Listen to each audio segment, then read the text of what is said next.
Hi everyone, welcome back to Parenting Insight.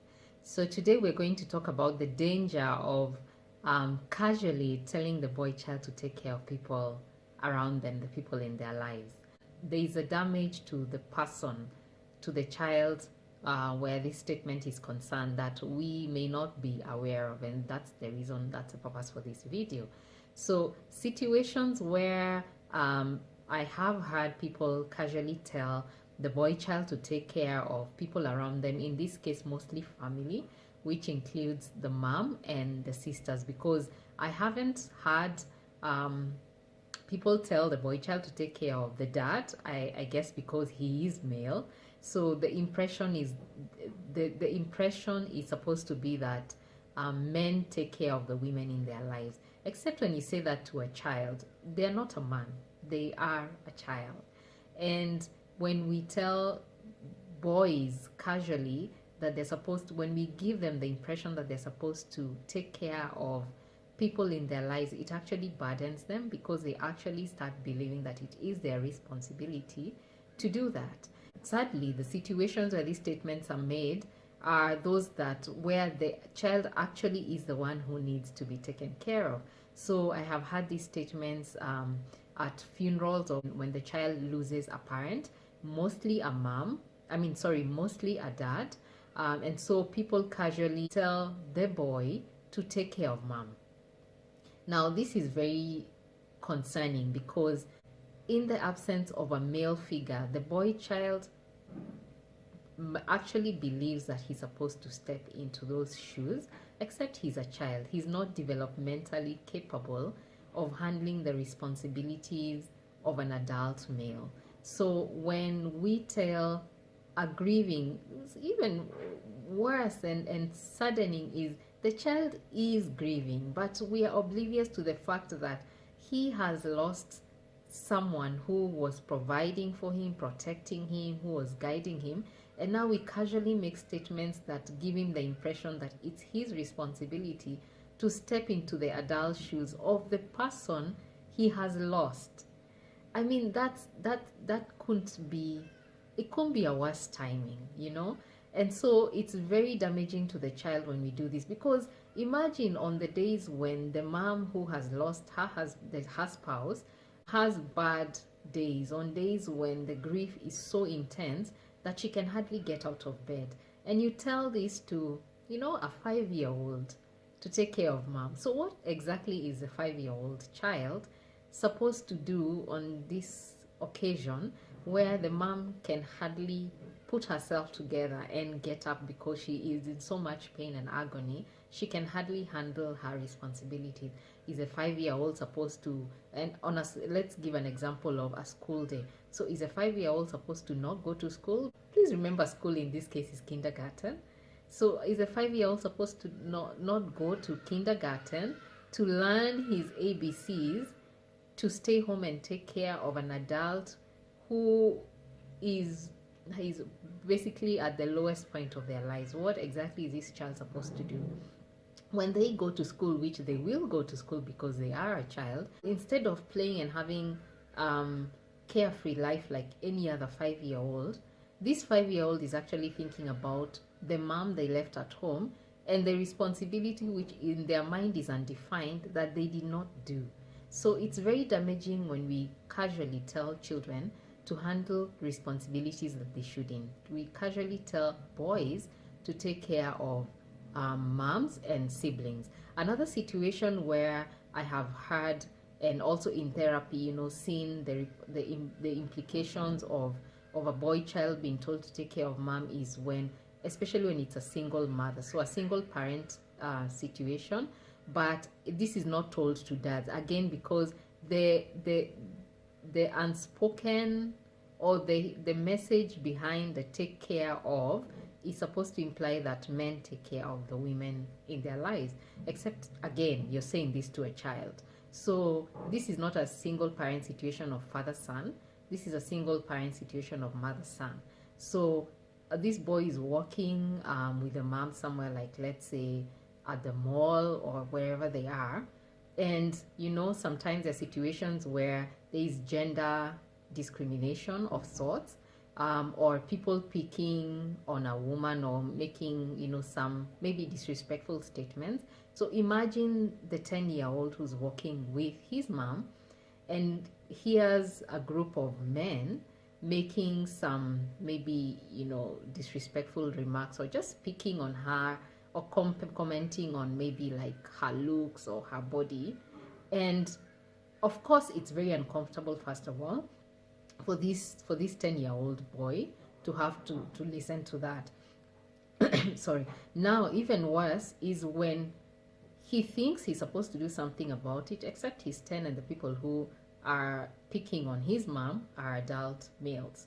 So as he's walking, imagine what is going through his mind. He obviously is not supposed to pick a fight with men who are bigger and stronger than him, even if it was one man. And of course, I mean, the dynamics make it difficult for him to step in. If you're talking about, him standing up for a girl in class against peers, that's a very different dynamic. But, when you tell a boy child to take care of a single mom's world is not in school. A single mom's life is in an adult world.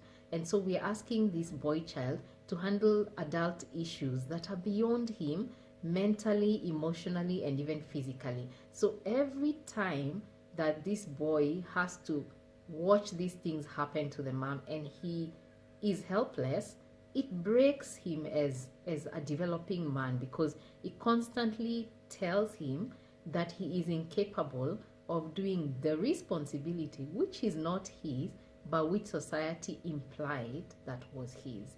So again, the danger of telling the boy child to take care of people that he's not supposed to be taking care of. Another situation, so there are three situations. The first one is where I've said where there's a loss of, the dad has passed away, and the boy child is made to believe that they're supposed to take care of the grieving mom and siblings, if the siblings are girls, or they're both boys and girls, but they're younger. So again, there's the impression of you're the older one, you're the man of the house now, so you need to handle the business.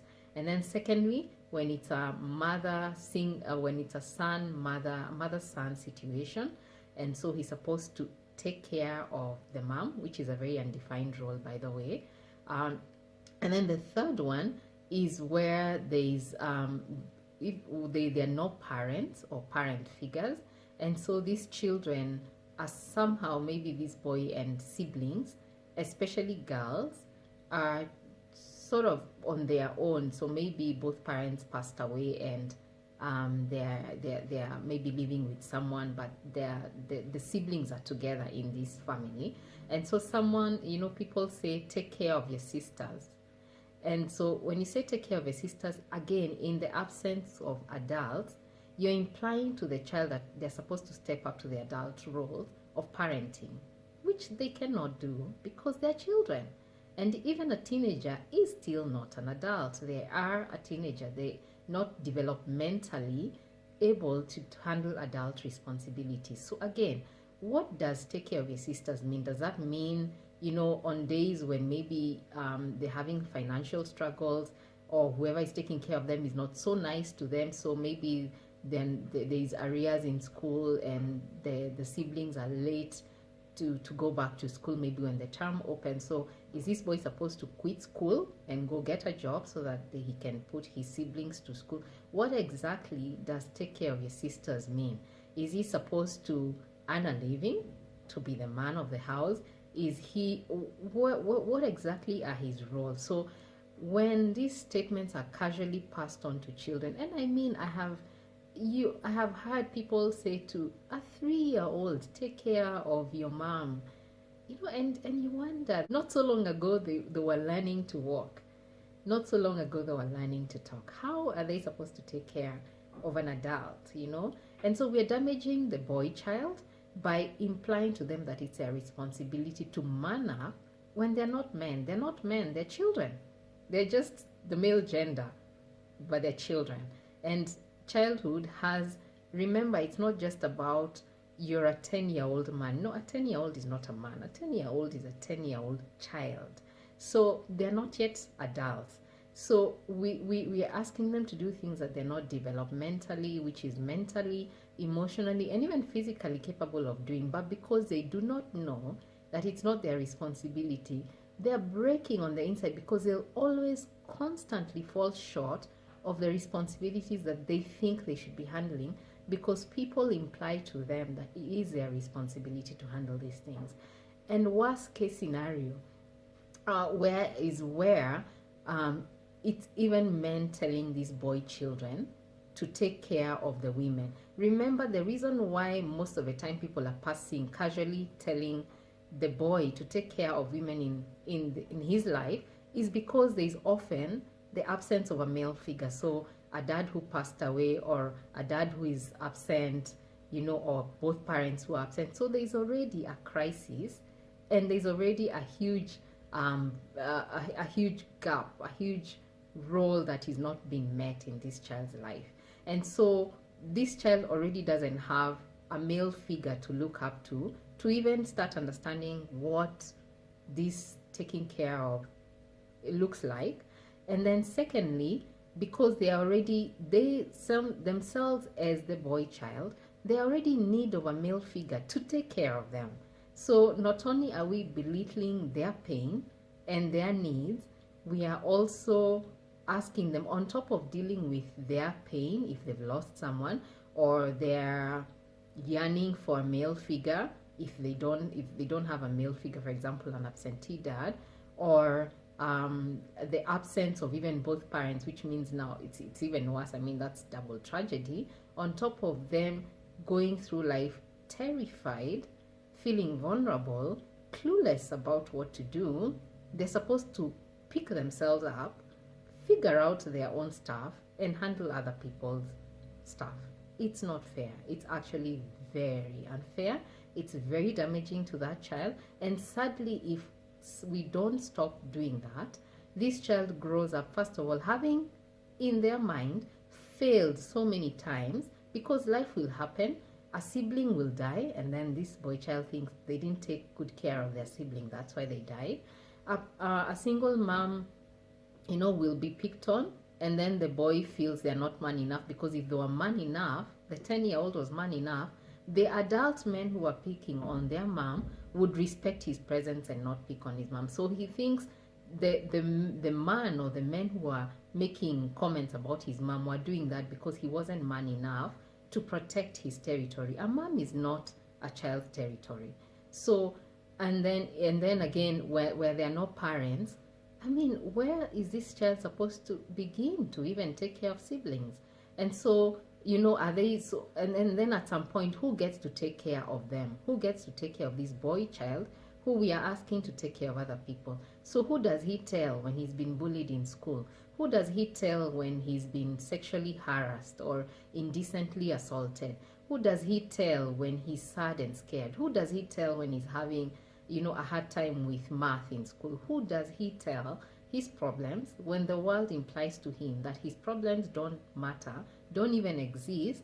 His job is to focus on other people. So I am so passionate about this conversation because I have seen the damage that it does to children, and as a society we need to come to terms with the fact that some things may be casually said, but it's a high time we come to realize that they have repercussions on the people that we are casually saying them to. So a child is a child. A male child is a child.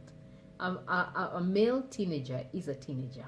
They're not an adult. Both of those two are not an adult. A child is a child, a teenager is a teenager. And even when they're an adult, still, even in an adult world, surely a man does not take care of every other person on this planet. Women also, we have responsibilities of things we should be doing. Even as a woman, if you're a mother, that's a responsibility. You have your part. So if we must use that statement of take care of, then at least define what that means. So if for example, these kids have lost their dad, and uncles, as they're giving condolences or having small talk, casually pass on the statement of take care of your mom.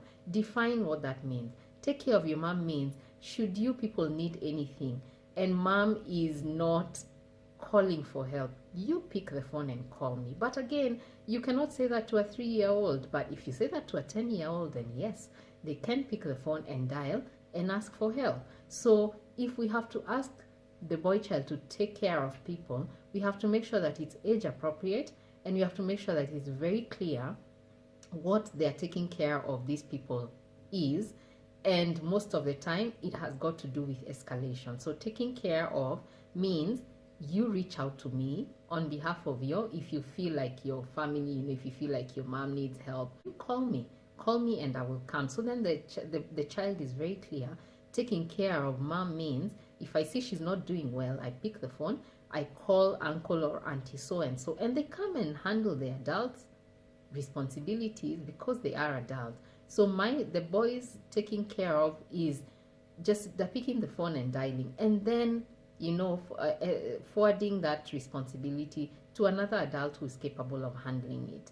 So that's a conversation that I thought was relevant to have. And so thank you so much for tuning in. Please don't forget to like and subscribe to this channel so that you can continue receiving our content that we post. We post content on child mental health, teenage mental health, and generally parenting issues. And also, if you have a topic that you'd like us to explore, a question that you have, feel free to indicate that in the comment section below, or send us an email or an SMS, whatever. Our contacts are in the description box below. So thank you so much for tuning in, and see you on the next one.